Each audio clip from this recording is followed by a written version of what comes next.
Welcome back to Chessbox Worldwide. I would like to share with you one of the strong games which took place during the 2025 Malawi Open Individual Chess Championship between FIDE Master Mwale Joseph and Candidate Master Mwale George. So this event had a total of 46 foreign players all the way from Zambia, Mozambique and South Africa, with the majority of the big guns from Zambia like IM Bwalya Gilian, Candidate Master Jamal Hamid Gulamo from Mozambique, and Mapiati Fiso from South Africa, who is also a chess coach at St. Peter's College in South Africa. So this was round 8 after FIDE Master Joseph Mwale had just drawn with IM Bwalya Gilian from Zambia, and he was still unbeaten. The game I'm about to show you is between the two blood brothers, FIDE Master Mwale Joseph and Candidate Master Mwale George, which was played during the 2025 Malawi Open Individual Chess Championship. This took place at Sicilian Hotel, and this was an amazing attacking game. About the players, Candidate Master George Mwale is a chess player from Malawi who won the 2022 Malawi Open Chess Championship and was the defending champion of the 2023 Malawi Open, where he came in second after his brother. He also won the Mapilo Open undefeated in 2020. He's the brother of Malawi's highest rated chess player, FIDE Master Joseph Mwale. Both brothers are involved in a chess academy for juniors. While FIDE Master Joseph Mwale, aka FIA, is a highly accomplished chess player from Malawi. He earned the FIDE Master title in 2019, having previously held the Candidate Master title in 2018. He has a remarkable record of winning Chessam National Championship multiple times. He won the 2024 Malawi Open National Chess Championships. This makes him a 7-time and more national champion of Malawi. He has represented Malawi in multiple Olympiads, including the 2012 Olympiad in Turkey, Georgia in 2018, and also in 2021 he came 5th in the African Individual Chess Championship and was given an opportunity due to his splendid performance to represent and play in the World Cup. He became the youngest player in Africa to win a national championship for Malawi at the tender age of 13 in 2007, an achievement that made him a rock star in the country. Ladies and gentlemen, welcome to the center of African chess. So in the white pieces, FIDE Master Joseph Mwale opened the game with e4, and Candidate Master Mwale George played c5, the Sicilian defense. Knight f3, knight c6, and after d4, c takes d4, knight takes d4, d6. White could decide to go on to play c4, the Marocs bind variation, but FIDE Master Joseph Mwale had prepared a lot for Sicilian, and he went on to play knight c3, just developing a piece. So black played g6, opening up for the black bishop to sit on g7. You see, bishop comes to e3, and after bishop g7, FIDE Master Joseph played queen d2, planning to go ahead for long castling and launch a thunderous attack on the king side of black. We see knight comes to f6, planning to bring the knight on g4 and hit on the bishop, which is sitting on e3. Then we see f3, cutting off knight g4. Bishop comes to d7. In this position, g4 can come to mind. Bishop e2 can also come to mind. But however, FIDE Master picked on bishop e2. And after short castling, we see long castling. And in this position, knight takes d4 should have been considered. For example, after knight takes d4, bishop takes d4. This keeps the game flexible in all variations. But however, after long castling, Candidate Master Joseph Mwale played a dubious move and played rook comes to e8, thinking that in case of bishop sitting here on h6, then he can drop the bishop back to h8 and he can reserve the dark squared bishop. But however, in this position, ladies and gentlemen, FIDE Master Mwale Joseph launched a thunderous attack on the king side. He played g4, which was absolutely the best move in the position. Knight takes d4, bishop takes d4, and in this position, queen comes to f5. So in this position, we see that black is trying to bring the queen to control these columns. But however, white first of all played king comes to b1. Bishop e6 should have been considered. But however, Candidate Master Mwale played bishop comes to 6, trying to create a running square for knight. In case of knight comes to d7, then bishops could be exchanged.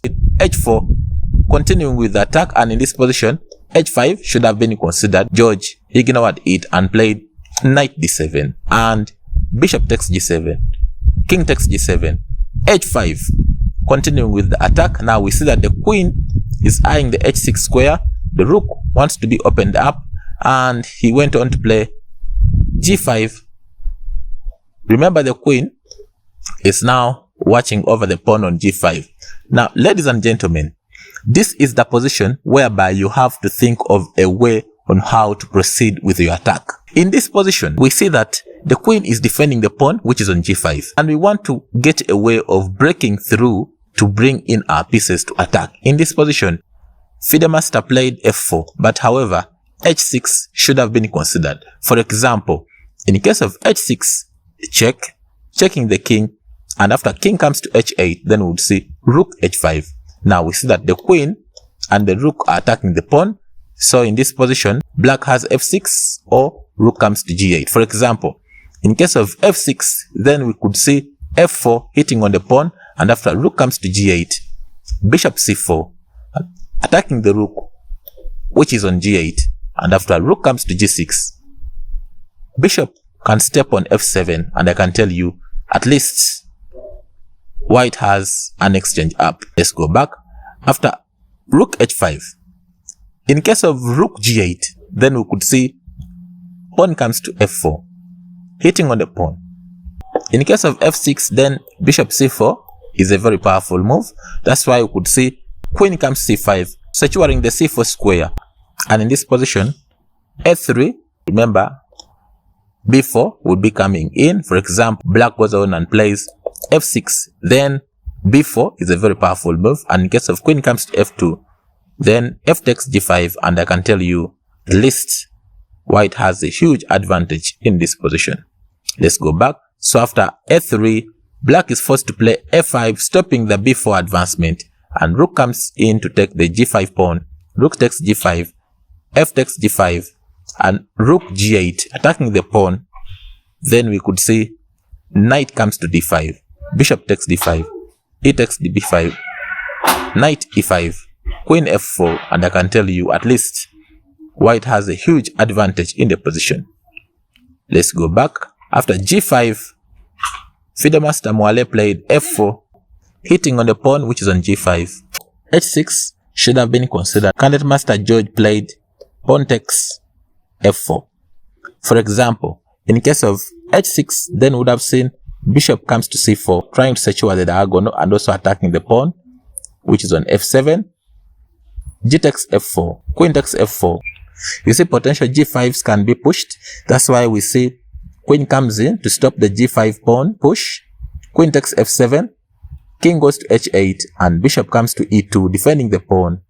Queen goes to g8, queen f2, rook comes to f8, queen g1, and I can tell you, at least white has a huge advantage in the position. Let's go back. After f4, Candidate Master George played g takes f4. FM unleashed a tactic in the game. He played h6, and after king goes to g8, rook comes to h5, which was an inaccuracy, because in this position, black had a move which could make them survive longer in the game, and a move which was e5. For example, after e5, then we could see bishop comes to c4, queen c7, rook f5, rook comes to f8, defending the pawn which is on f7. Remember, the pawn was attacked by two pieces before.